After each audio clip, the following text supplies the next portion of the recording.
I came home for Thanksgiving. The house was empty, except for my husband's stepfather in a rocking chair. A note said, "Gone on a cruise with my ex. You'll stay home and take care of stepdad, he needs you." The stepfather opened one eye and said, "Shall we begin?" I nodded. 4 days later, my husband was begging. The note trembled in my fingers as the blood drained from my face. Gone on a Caribbean cruise with Hannah. Mom decided to come too since she needed a break.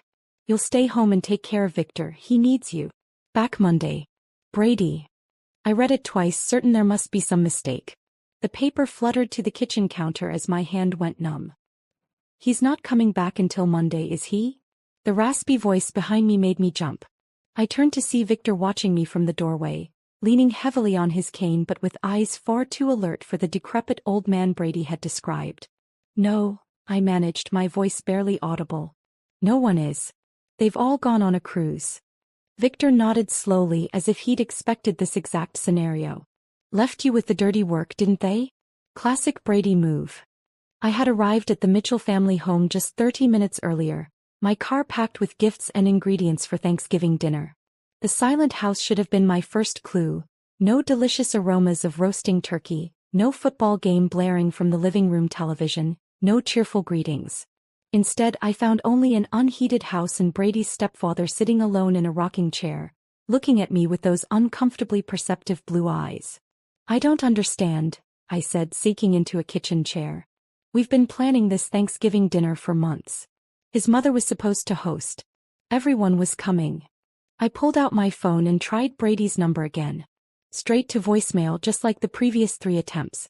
Victor shuffled to the refrigerator and pulled out a pitcher of water. "Been like this all week.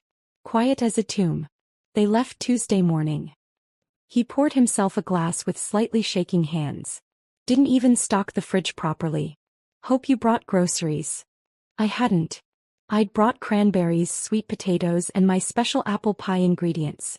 Contributions to what was supposed to be a family feast, not provisions for an abandoned holiday. My phone pinged with a notification. With a surge of hope thinking it might be Brady, I quickly checked it. Instead, it was an Instagram alert. Brady's sister had tagged him in a photo. With trembling fingers, I opened the app. The image knocked the wind from me. Brady standing on a cruise ship deck, his arm around a young blonde woman I recognized as Hannah, his work colleague he'd mentioned increasingly often these past months.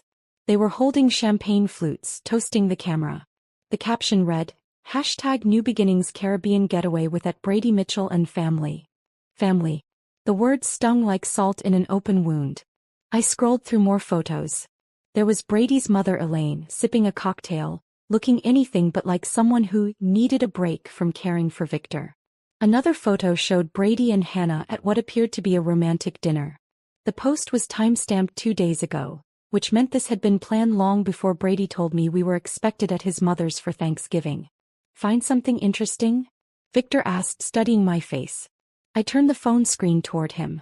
"They're on a cruise with Hannah from his office. The one he said was just a colleague." My voice cracked. "They've been planning this. While I was buying gifts and taking time off work for what I thought was a family Thanksgiving." Victor nodded grimly. "Hannah's been in the picture at least 3 months. She's called here asking for Brady several times." Pretty voice, terrible laugh. I stared at him. "You knew." "I know a lot of things they don't think I notice." He tapped his temple with a gnarled finger.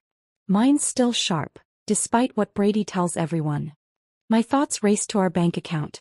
With shaking hands, I opened our banking app. 3 days ago, $5,200 withdrawal. Almost our entire savings. Money we'd been putting aside for a down payment on a house. The house Brady had promised we'd start looking for after the holidays. "He took our savings," I whispered, showing Victor the screen. "All of it." Victor wasn't surprised. "They've been doing the same to me for years. Taking a little here, a little there. For your care, Victor, they say. Meanwhile, the heat's turned down to save money, my medications are sometimes delayed, and Elaine buys herself another designer purse." I felt sick. This wasn't just about a ruined Thanksgiving or even the betrayal of an affair. This was calculated abandonment. Of me, of Victor, of responsibilities and promises. My phone rang. My best friend Leah calling to wish me happy Thanksgiving. I silenced it, unable to explain this humiliation just yet. There's leftover soup, Victor offered. Not much of a Thanksgiving feast, but it'll do. I looked around the kitchen. Dirty dishes in the sink, empty takeout containers on the counter. They hadn't even cleaned up before leaving. Something hardened inside me. No, I said firmly. We deserve better than leftover soup. I grabbed my coat and purse. I'm going to the grocery store. They might still have some turkey breasts and potatoes. We're having a proper meal today. Victor looked surprised, then pleased. Haven't had a home-cooked meal in months.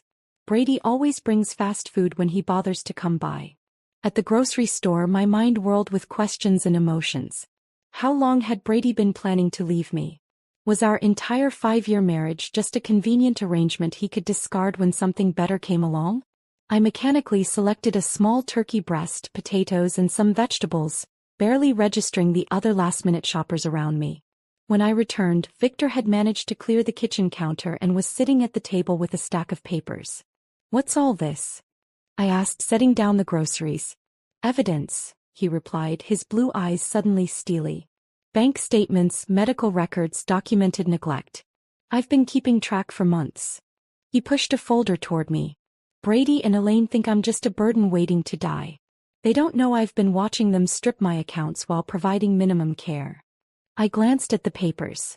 Detailed notes, account statements showing suspicious transfers, copies of medical recommendations that had been ignored. Why are you showing me this? I asked, unsettled by his methodical documentation. Victor leaned forward, suddenly looking less frail. Because you've been wrong too, Jade. And because I don't have much time left. He tapped a medical report. Terminal cancer. 3 months at most. I sat down heavily across from him. I'm so sorry, Victor. He waved away my sympathy. Don't be sorry. Be smart. He looked at me with unexpected intensity. They think they've left you with a burden, but they've actually given us an opportunity. An opportunity for what? Victor's thin lips curved into a smile that transformed his face. For justice. He reached for an envelope and slid it across the table. Inside is my real will and trust documents. Not the one Brady and Elaine think exists. I didn't touch the envelope. Victor, I don't understand. He leaned back in his chair and studied me. After a moment, he simply said, "Shall we begin?" Those 3 words hung in the air between us, loaded with possibility and hidden meaning. Before I could respond, he explained his proposition. Help him document the family's neglect and betrayal, assist with his final arrangements, and he would ensure I'd be taken care of financially after he was gone. The family who abandoned us both would lose everything they thought was coming to them. I stared at him, this man I barely knew but with whom I suddenly shared a profound connection. We had both been deceived and discarded by the same people. Outside, the late afternoon shadows lengthened across an empty driveway where a family should have gathered. Inside, an unexpected alliance was forming. Yes, I said finally, surprising myself with the firmness in my voice. Let's begin. After our agreement, Victor sank back in his chair, exhaustion evident in the slump of his shoulders. The excitement of our newfound alliance had temporarily energized him, but now the fatigue returned to his face. You should rest, I said, noticing the pallor beneath his weathered skin. I'll finish making our dinner. Victor shook his head. First, there's something you need to see. He pushed himself up with effort. My medical records. You need to understand what we're working with, and how little time we have. He led me to a small bedroom that had clearly once been an office but was converted into a makeshift sleeping space. A hospital bed occupied one corner, though Victor hadn't been using it. Instead, a regular twin bed against the opposite wall showed signs of use. Can't stand that contraption, he explained, gesturing at the hospital bed. Makes me feel like I'm already in hospice. From a locked drawer in the desk, Victor withdrew a thick folder labeled simply, medical. He handed it to me without ceremony. Pancreatic cancer, he said flatly as I opened it. Stage 4. Diagnosed 3 months ago. I scanned the documents, my stomach tightening at the clinical descriptions and grim prognosis.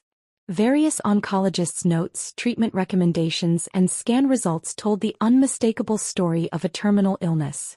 2 months, Victor added. Maybe less now. The last scan showed rapid progression. I looked up sharply. Brady knows this? Oh yes. They all do. His mother was at the appointment when we got the diagnosis. 2 days later she started talking about how she needed a break from caretaking. His laugh held no humor. 66 years old and claiming exhaustion while I'm dying at 78. The cruelty of it struck me like a physical blow. They abandoned you knowing you only had months left? Weeks more likely. Victor eased himself onto the edge of the bed. But that's not even the worst of it. Look at the medication list. I flipped to the prescription sheets. Multiple medications were listed. Pain management, anti-nausea drugs, enzymes to help with digestion. Check the bathroom cabinet, Victor directed. Compare what's there with what should be there. In the adjoining bathroom I found a disorganized collection of pill bottles. As I examined them, comparing with the documentation, disturbing discrepancies emerged. The powerful pain medication had been refilled twice according to the pharmacy labels, but the bottle was nearly full. The expensive enzyme supplements were only half full when they should have been almost untouched based on the refill date. They've been diluting them, Victor confirmed when I returned with the evidence. 1 pill instead of 2. Half doses of the pain medication. And those appointments for the palliative care specialist? Too expensive, Elaine said. My hands trembled with anger as I returned the documentation to its folder. That's not just neglect, Victor. That's abuse. It's what happens when people see you as an obstacle rather than a person. He pulled a small notebook from beneath his pillow and handed it to me. I've been keeping track. Times when medications were missed or reduced. Appointments canceled. Money that disappeared from my checking account for home care supplies that never materialized. The meticulous documentation stunned me. Pages of dates, times, specific incidents. Despite his illness, Victor's mind remained razor-sharp. Let me fix you something to eat, I said, needing a moment to process everything. You must be hungry. In the kitchen I found pitiful supplies. A few cans of soup, some stale bread, milk on the verge of spoiling. From my grocery run, I managed to put together a decent meal of roasted turkey breast, mashed potatoes and green beans. Not the Thanksgiving feast I'd planned, but far better than leftover soup. As we ate at the small kitchen table, Victor studied me. Tell me about your marriage, he said finally. When did you first notice Brady wasn't who you thought he was? The directness of the question caught me off guard. I poked at my food, considering how to answer. It was gradual, I admitted. When we first met, Brady was attentive, supportive of my graphic design work. I was building my client base, had my own small studio apartment, good friends. I paused, realizing how much had changed. After we married, he suggested I work from home to save on studio rent. Made sense financially, but then my equipment kept having issues. Computer problems, software glitches. Victor nodded knowingly. Isolation tactic. Exactly.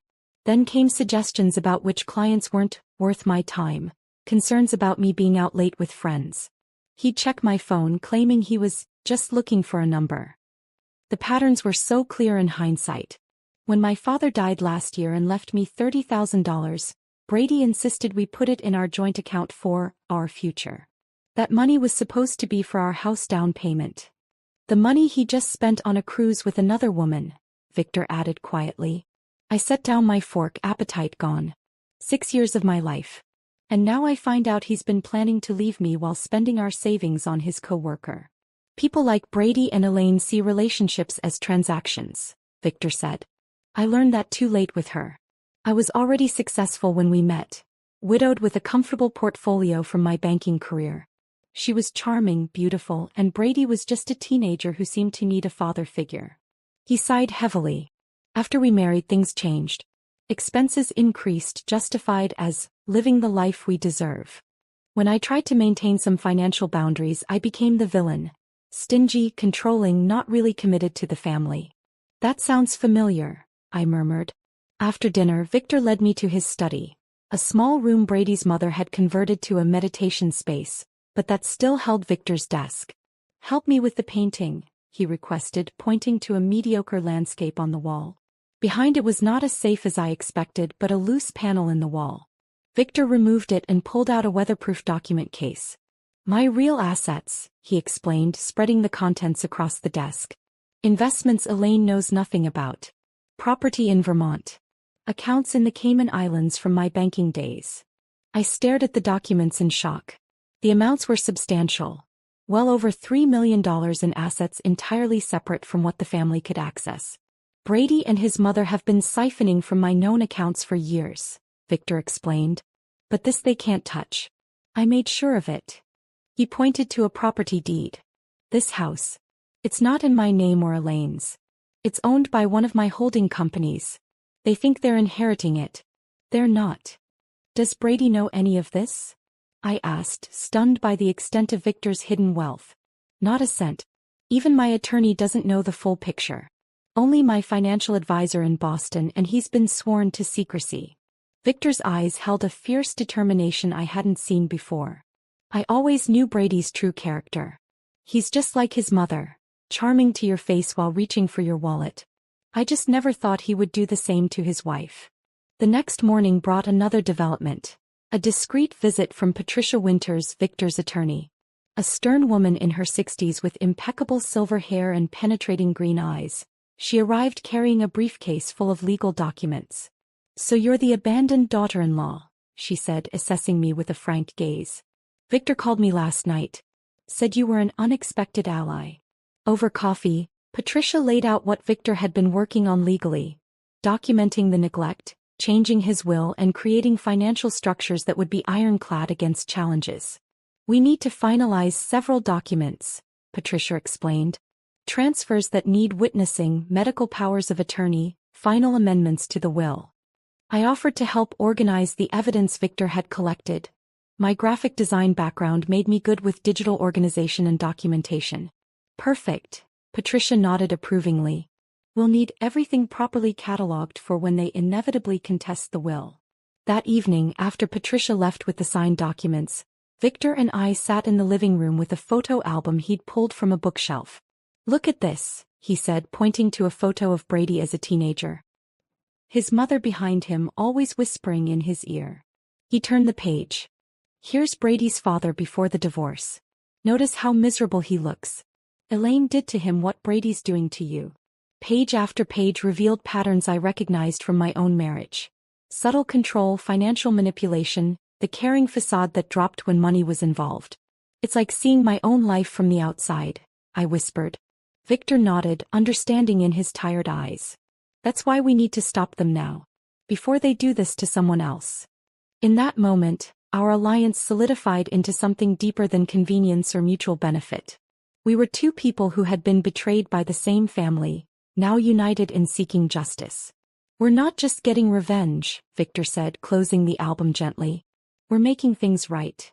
I reached over and squeezed his thin hand. "Yes. For both of us." The next morning I woke with renewed purpose. Victor and I had stayed up late strategizing, and now it was time to put our plan into action. After checking on Victor, who was having a relatively good day despite his condition, I made a quick breakfast and laid out our priorities. "First," I said, pouring him a cup of tea, "we need to establish the narrative of your rapid decline."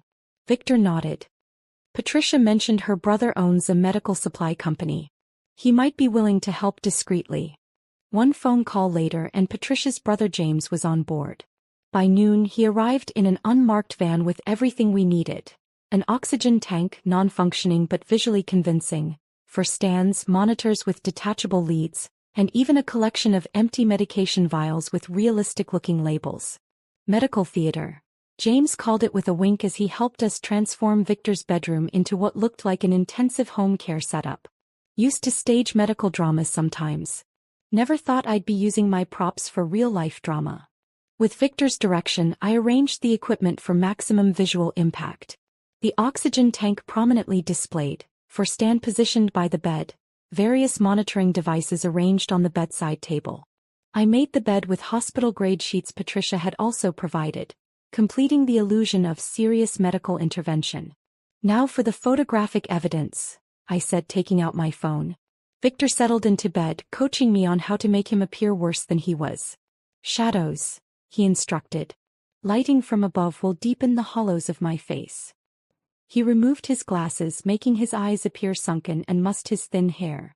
With minimal theatrical makeup skills from my college days, I accentuated the pallor already present in his complexion. The transformation was startling. In the photos, Victor looked like he was actively dying.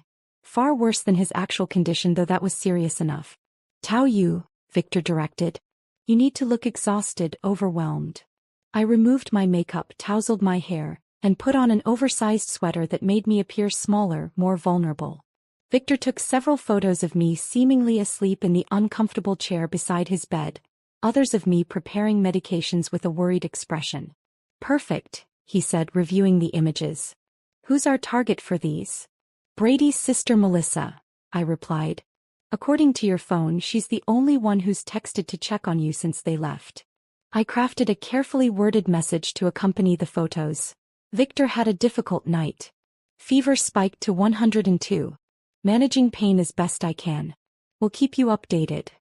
Direct, clinical, but with an undertone of concern that would trigger either guilt or at least interest. Melissa replied within minutes. Oh no. Poor Uncle Victor. Keep me posted. Hook set, Victor murmured when I showed him the response. Next came my most difficult performance yet. I called Brady's phone, knowing he wouldn't answer but that his voicemail would record my message. Victor activated the recording app on his phone to preserve my side of the conversation. Brady, it's me again, I said, injecting controlled panic into my voice. Victor's condition is deteriorating faster than expected. The hospice nurse is concerned about his breathing. Please call me back as soon as you can. I paused, then added with just the right tremor, I really need your support right now. I made similar calls every few hours, each message increasingly urgent, each carefully recorded. Between calls, I created a detailed medical log with fictional but realistic episodes. Temperature spikes, pain breakthrough, respiratory difficulties. I backdated some entries to create a consistent narrative of decline beginning before they even left on their cruise. You should have been an actress, Victor commented as I showed him the log. I prefer to think of it as creative nonfiction, I replied with a grim smile. Every good story needs documentation. Around 4 that afternoon, our planning was interrupted by a knock at the door. I opened it to find an elderly woman holding a covered casserole dish. I'm Edith Peterson from next door, she announced. Thought you might need some dinner. Looking after Victor is a full-time job, I imagine. I invited her in, grateful for both the food and the unexpected opportunity she presented. Over coffee, Mrs. Peterson revealed herself as a potential goldmine of information and support. Been watching that family for years, she confided, lowering her voice as though Victor might overhear from his bedroom, though he was actually resting. The way they treat that poor man. Your husband is no better than his mother, if you don't mind my saying so. I don't mind at all, I assured her. I'm discovering exactly what kind of family I married into. Mrs. Peterson patted my hand. Victor was so good to that boy, you know. Paid for his college, bought him his first car. And how does Brady repay him? By taking off on vacation while his stepfather is dying. I let my genuine anger and hurt show. They left me a note.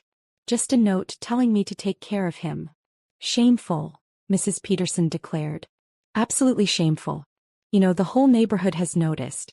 Last month, when Victor fell in the yard, it was my Harold who helped him up. Brady was inside watching football, ignored our knocks completely. By the time she left, Mrs. Peterson had promised to spread the word among the neighbors that Victor needed support and visitors while his family was selfishly gallivanting in the Caribbean. I carefully documented her statements and the date of her visit. Over the next 2 days, 5 more neighbors visited, each with their own stories of witnessing Brady's neglect of Victor. Each visit strengthened our case and provided additional witnesses to both Victor's apparent decline and the family's absence during what they believed to be his final days. On Saturday morning, Patricia returned with the final documents for the asset transfers. We drove Victor to the local bank where he'd been a customer for over 30 years. The manager, Mr. Collins, greeted him warmly. Victor, good to see you out and about. How are you feeling? Getting my affairs in order, Richard, Victor replied, his voice deliberately weaker than usual. Memory still sharp, even if the body's failing. In the privacy of the manager's office, Victor officially transferred control of his hidden assets to a series of trusts that would benefit me and several elder care charities. Mr. Collins watched with sympathy as Victor's shaking hand signed each document. Your stepson was in last week, the manager mentioned casually as we completed the paperwork. asking about your accounts. I reminded him that without proper authorization. Victor smiled thinly. Always planning ahead, that boy. I remember when he came in to cash that check for his graduation gift, Mr. Collins continued. Didn't even thank you. Just complained it wasn't enough for the car he wanted. Another piece of evidence, another witness to Brady's character. That evening, as we were reviewing our progress, Victor's phone rang with a video call from Melissa. We quickly put our plan into action, arranging Victor in bed surrounded by medical equipment, an oxygen cannula in his nostrils. I mussed my hair and pinched my cheeks to bring a stressed flush to my face. When I answered the call, the camera showed me first, looking exhausted. "Oh, Jade," Melissa gasped. "You look terrible. Is everything okay?" "Managing," I said simply, turning the phone toward Victor, who gave an Oscar-worthy performance of semi-consciousness, his breathing deliberately labored. "Uncle Victor?" Melissa called. "It's Melissa. Can you hear me?" Victor's eyes fluttered weakly. "Melissa," he whispered. "That you, sweetheart?" The concern in Melissa's voice sounded genuine, but what came next revealed her true priorities. "Should we come home early? Is he going to make it until Monday?" I turned the camera back to my face. "It's hard to say. The hospice nurse thinks his systems are shutting down. If you want to say goodbye." "Let me talk to Brady and Mom," she said quickly. "The thing is, these tickets were non-refundable and Mom's been so stressed lately." I nodded understandingly while fighting back genuine disgust. "Of course. It's just that Victor keeps asking for Brady. In his more lucid moments." "I'll tell him to call," Melissa promised, "as soon as they get back from their shore excursion." After ending the call, Victor sat up and removed the oxygen cannula. "Did you record that?" I held up my other phone, which had captured the entire conversation. "Every word." Victor's smile was satisfied but tinged with genuine sadness. My family weighing their cruise tickets against saying goodbye to me. I knew it would happen exactly like this.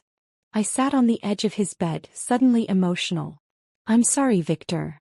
He shook his head. "Don't be." Their true colors needed to be revealed. He reached for my hand. "You know what the strangest part is? These past few days with you, with someone who actually cares, have been better than months with them."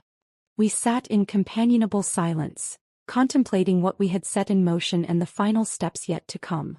Our counterattack was fully underway, the trap nearly set. Now we just needed to spring it at precisely the right moment. Sunday morning dawned with a subtle shift in the atmosphere. As I brought Victor his morning tea, I noticed his hands trembling more than usual, a bluish tint around his lips that hadn't been there before. "You don't have to pretend for me," I said softly, helping him sit up. "You're really not feeling well today, are you?" Victor's smile was thin but genuine. Ironic, isn't it? After all our play acting, the real thing sneaks up on us. I called the hospice nurse who had been making weekly visits before the family left. She promised to come by that afternoon but advised me on managing his comfort in the meantime. This wasn't acting anymore. Victor was actively declining and a rush of protectiveness swept over me. Our revenge scheme suddenly felt secondary to ensuring his comfort and dignity. "What would you like for breakfast?" I asked, trying to maintain normalcy. "Peaches," he said, surprising me. "Fresh peaches with cream. My late wife Martha used to prepare them every Sunday morning." The request sent me to 3 different grocery stores before finding decent peaches in November. When I returned and prepared them as he described, sliced into perfect crescents with a dollop of whipped cream, Victor's eyes misted over at the first bite. "Just like she used to make," he whispered. "No one's bothered to remember such things about me in years." Throughout the day, I found myself doing things not for our plan but simply for Victor's comfort. Adjusting his pillows, reading aloud from his dog-eared copy of Raymond Chandler's The Big Sleep, playing the classical music he mentioned enjoying. The genuine care that had developed between us over our short time together surprised me with its intensity. "You know," Victor said during a lucid moment that afternoon, "I haven't been treated with such kindness since Martha died 12 years ago. Strange how a stranger has shown me more compassion than my own family." The hospice nurse, Diane, arrived around 3. After examining Victor, she took me aside in the hallway. "His organs are shutting down," she said gently. "It's happening faster than we anticipated. I'd say he has hours, maybe a day at most." Though I'd known this was coming, the news hit me harder than expected. Should I call the family? I asked, suddenly uncertain about our elaborate plan. Dan shook her head. At this point it should be about his comfort, not theirs. If they've chosen not to be here. She left the rest unsaid. After she left, I sat beside Victor, who had overheard everything despite our hushed voices. Don't call them, he said firmly. They made their choice. But we do need to finalize some matters. He reached for my hand. Call Patricia. Tell her it's time for the final steps. Patricia arrived within the hour, bringing a notary named Thomas with her. Victor was remarkably alert as they entered, as if summoning his remaining strength for this last important task. Are you sure you're up to this? Patricia asked, concerned by his appearance. More certain than ever, Victor replied. Death has a way of clarifying priorities. They finalized the last paperwork, documents that officially transferred control of his assets to me as trustee, with specifications for charitable donations to elder abuse prevention organizations. The new will explicitly mentioned Brady's abandonment as the reason for his disinheritance. Now for the letter, Victor said after signing the last document. Patricia set up her tablet to record as Victor dictated a message to be read to the family after his death. What emerged wasn't the angry condemnation I might have expected, but something far more powerful. Our expression of profound disappointment and the deep pain of being treated as a burden rather than a father. To my family, he began, his voice gaining strength with each word. By the time you read this I will be gone. Not that my presence or absence seemed to matter much to you in recent years. He detailed specific instances of neglect without accusation, simply stating facts. Holidays spent alone while they vacationed, medical appointments cancelled for convenience, overheard comments about waiting for the old man to die. I don't write this from anger, he continued, but from a place of clarity that comes when one faces the end. The greatest pain in life is not illness or even death, but the realization that those you loved saw you only as an obligation, a task to be managed, an inconvenience to be tolerated. By the time he finished, even Thomas the notary, a professional who must have witnessed countless wills and final messages, was discreetly wiping his eyes. Patricia, despite her usual stoic demeanor, reached for Victor's hand. We'll make sure they hear every word, she promised. After they left, Victor asked for his old video camera. They might question my mental capacity, he explained. I want to record my testimony while I'm clearly lucid. I set up the camera, and Victor delivered a 20-minute statement directly to the lens. He was remarkably composed, methodically describing years of gradual neglect and his decision to leave his estate to me. Jade showed me more dignity in 4 days than my family did in 4 years, he stated clearly. She is the only one who earned the right to benefit from what I spent a lifetime building. He described specific incidents, Brady's dismissive comments at doctor's appointments, meals left just out of reach, medications forgotten during weekend trips. The recording was devastating in its calm delivery and damning details. By evening, Victor's energy was fading. I helped him to the living room at his request, settling him in his favorite chair by the window. There's a bottle of port in my study, he said. Behind the economics textbooks. Martha and I were saving it for our 50th anniversary. I found the dusty bottle where he described and poured a small amount into 2 crystal glasses I discovered in a neglected cabinet. To justice, Victor said, raising his glass with effort. To dignity, I added. We sat together as darkness fell, Victor occasionally dozing while I read to him from his favorite book. He spoke intermittently about Martha, about his early career, about trips they had planned but never taken. Not once did he mention Brady or his mother. Around midnight I noticed his breathing had changed. I set my book aside and simply held his hand. There was no drama, no last-minute revelations or deathbed confessions. Victor simply slipped away, his hand growing cool in mine as his breathing gradually stopped. For a long moment I sat motionless, tears streaming down my face. The man I'd known for only 4 days had somehow become important to me beyond our mutual desire for justice. In caring for him I'd found a strength and clarity I didn't know I possessed. At dawn I called Diane, the hospice nurse, who arrived promptly to confirm what I already knew. She seemed surprised by how peaceful Victor appeared. Many terminal patients show signs of distress, she commented. He looks like he simply fell asleep. He did, I said quietly. Reading Raymond Chandler and drinking 50-year-old port. After Diane made the official pronouncement, I called the funeral home Patricia had recommended. 2 somber men arrived within the hour to collect Victor's body. One of them knew Victor from community functions and expressed genuine condolences. He was a good man, he said. Always generous with the fundraisers. Once they left, the house felt suddenly empty. I allowed myself a few moments of genuine grief before focusing on the next phase of our plan. Brady and his family would be returning the following day, expecting to find a dying man they could comfort in his final hours, thereby easing any guilt about their abandonment. Instead, they would find me, and the consequences of their actions. I placed Victor's letter in a cream-colored envelope and propped it against the family photo on the mantelpiece.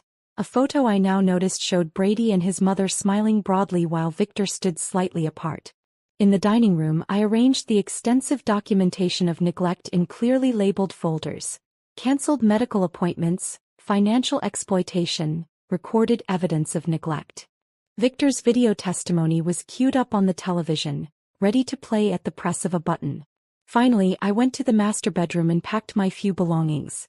Beside my suitcase, I placed printouts of the cruise photos Brady and his family had posted throughout the week, creating a stark visual timeline that contrasted their poolside cocktails with Victor's documented decline. Everything was arranged for maximum impact when they returned. A carefully orchestrated revelation that would ensure they faced the full weight of their choices. Standing in the center of the silent house, I felt a profound sense of purpose. This wasn't just about revenge anymore. It was about justice for a man who deserved far better than he'd received from those who should have cared for him most. "It's done, Victor," I said softly to the empty room. "They'll understand exactly what they've lost." I spent Monday morning in a strange calm, waiting for the inevitable. Around noon, I heard the sound of car doors slamming, followed by laughter and chatter as Brady and his family returned from their cruise.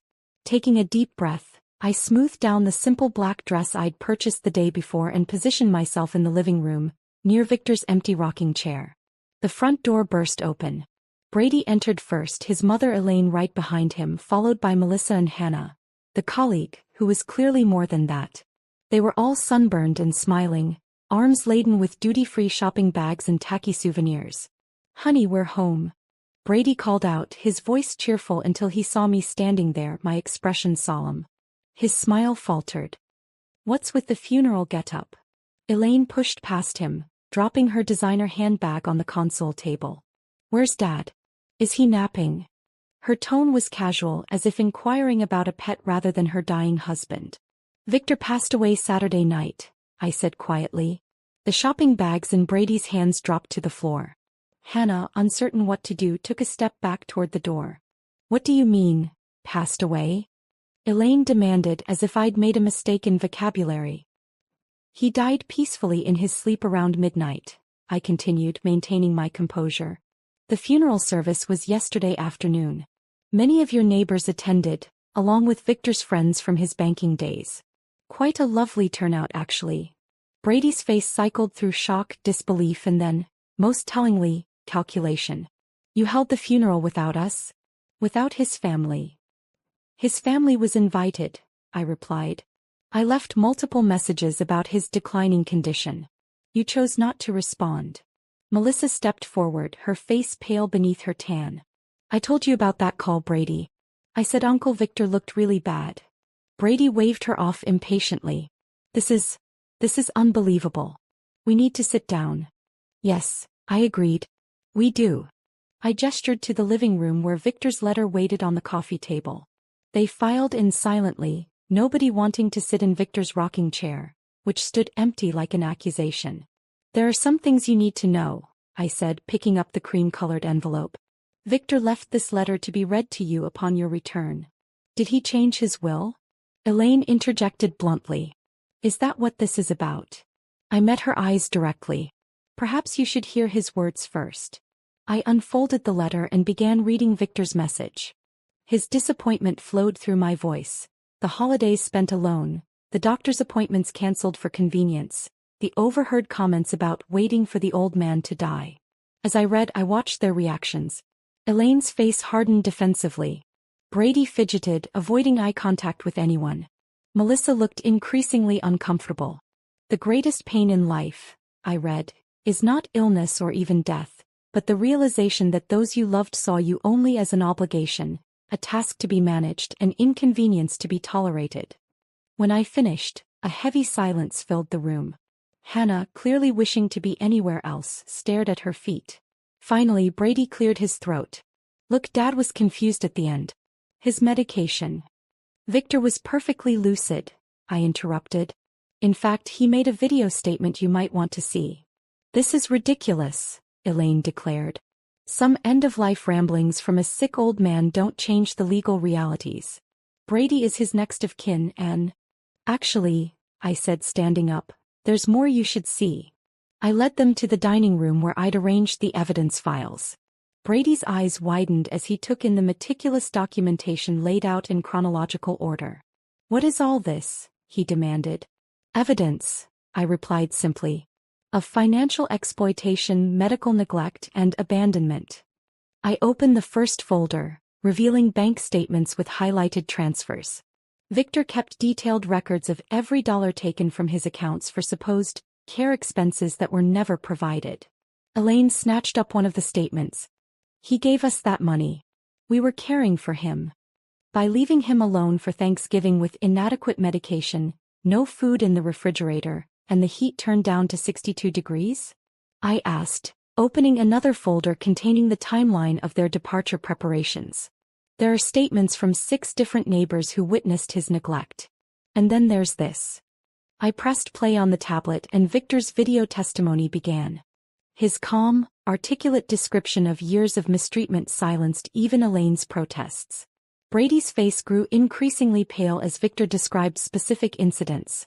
Medications diluted, appointments cancelled, disparaging comments made when they thought he couldn't hear.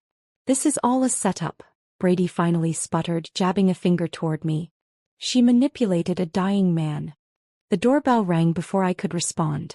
Perfect timing. Patricia stood on the doorstep, Notary Thomas beside her. Am I interrupting? She asked with professional coolness. Not at all, I replied.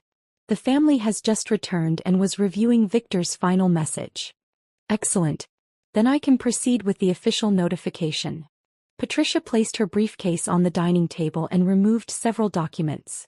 As executor of Victor Harmon's estate, I'm here to inform you of the provisions of his final will and testament. Brady straightened, composing himself. A smug smile began to form on his lips. Fine. Let's get to the point. Patricia adjusted her glasses. The will is quite straightforward. Victor Harmon has left the entirety of his estate to Jade Mitchell, with provisions for substantial donations to several elder abuse prevention organizations. The stunned silence that followed was broken by Elaine's shrill voice. That's impossible. We're his family. The will explicitly cites abandonment and neglect as reasons for disinheritance, Patricia continued calmly. It has been properly witnessed, notarized, and filed with the court. Mr. Harmon was examined by 2 separate physicians who certified his mental competence at the time of signing. Brady's smugness evaporated. This is fraud. We'll contest it. You're welcome to try, Patricia replied, unfazed. However, given the extensive documentation of neglect, the video testimony and witness statements, I would advise against it. You'd only be spending money you don't have. What do you mean, money we don't have? Elaine demanded. Patricia exchanged a glance with me before continuing. The properties you currently occupy, including your primary residence, belong to the Harmon Family Trust, which is now under Jade's control as trustee. Furthermore, the investment accounts you've been drawing from have been frozen pending audit for potential financial abuse. Brady's face drained of all color. That's not possible. The house is mine. Dad promised. Victor promised nothing, I interjected. You assumed. There's a difference. The implications were sinking in. Brady had spent their savings on the cruise, counting on his inheritance to cover their mounting debts. The house they lived in wasn't his to sell or borrow against. What about our college funds?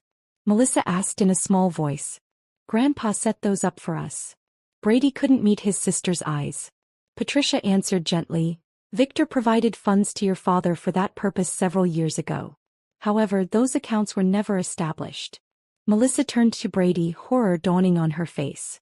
You spent our college money? The family erupted into accusations and denials.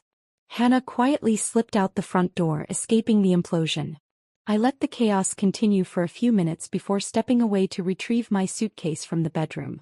When I returned, Brady followed me into the hallway, his demeanor completely transformed. "Jade, please," he begged, his voice breaking. "We can work this out. I made a mistake with Hannah. It didn't mean anything. We can start over.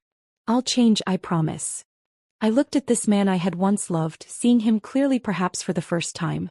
Behind the handsome features and practiced charm was someone who had never truly cared for me, or anyone but himself.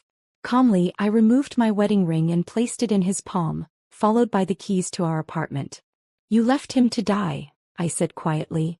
"Now you get nothing, including me." I walked toward the door, suitcase in hand. Brady's pleas turned to threats as he followed me. "You won't get away with this. I'll fight it in court. You manipulated a sick old man." At the doorway I turned back briefly. "Everything was done legally. You taught me one valuable lesson in our marriage, Brady.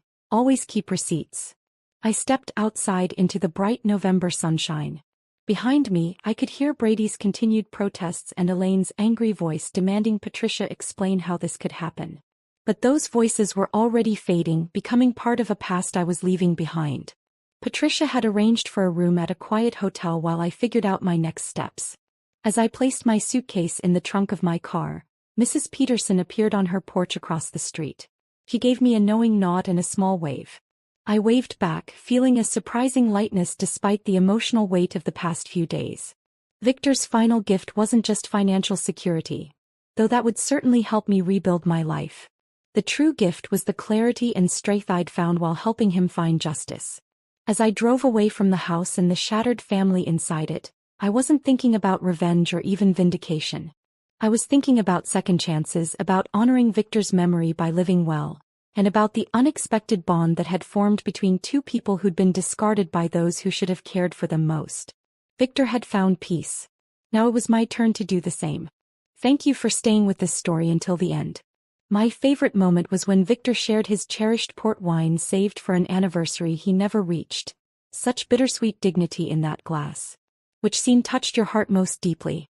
I treasure every comment sharing your thoughts. Subscribe for more stories where justice finds its way to those who deserve it most.